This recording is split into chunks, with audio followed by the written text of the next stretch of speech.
I also love the idea behind this next segment. So it's all about being in nature. Turns out the hippies were onto something when they were hugging trees back in the day.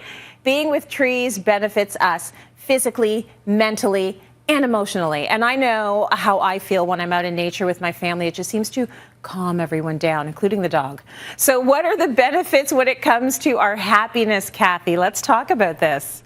Let's talk about it, Tracy. When it comes to finding calm, there isn't one perfect answer for everybody, but for me, just like you, being around trees and especially being near water really makes me feel peaceful. I even find videos and photographs of nature very soothing. But enough about me. Let's take a look at the science and find out what science tells us about this.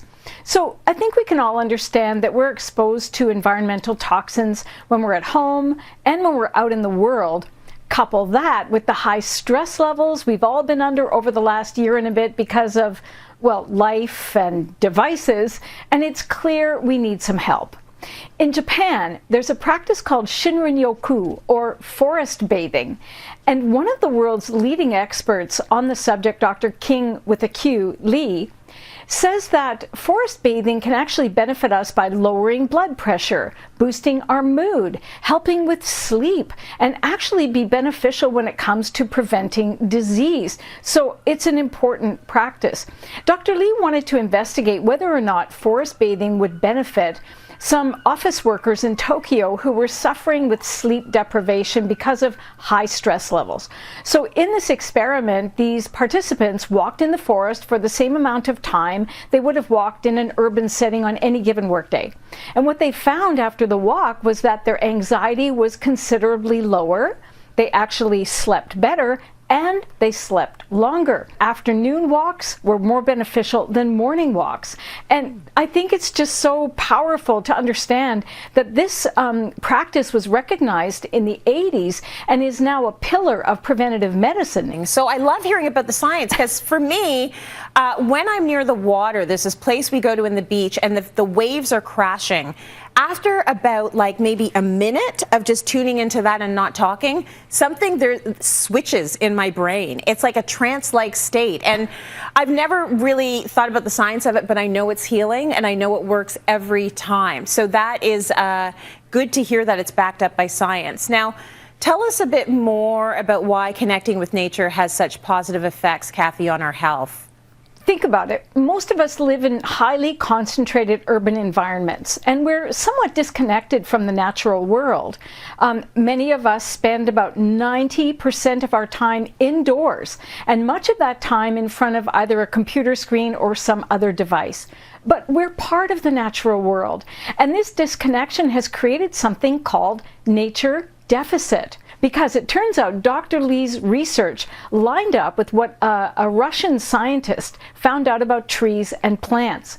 That is, that they give off a powerful chemical called phytoncide, which protects trees and plants from the pathogens in nature, and this is what benefits us when it comes to lowering blood pressure, boosting our mood, helping with sleep, and they say even helping to prevent such diseases as cancer. So this is a very powerful force. It's very subtle. We can't see it, so we often don't really acknowledge it, but being in nature really does benefit us in this important way.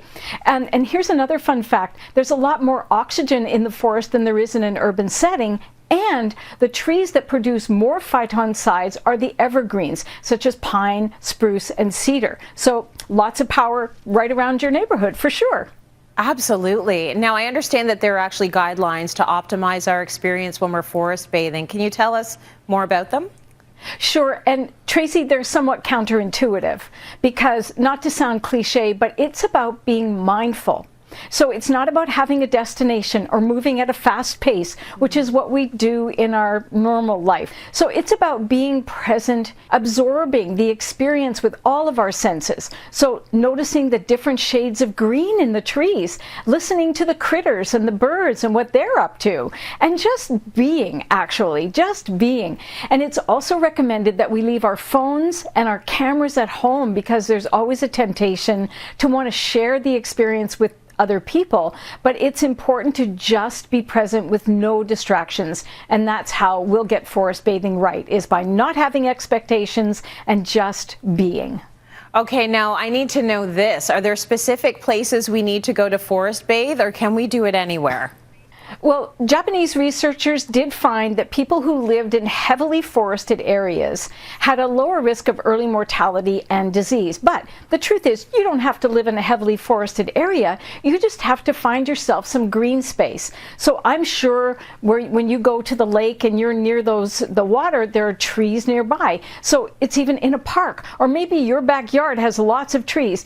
The beautiful thing here is that the exchange we have with nature is powerful. We get to breathe in the air that nature purifies for us, and in return, we can help to take care of nature and nurture that beautiful gift that we want to preserve for our own wellness. Kathie, if I can't go out for a purifying walk among the trees, a chat with you is the next best thing. You're so good for my brain. Thank you. I caught that.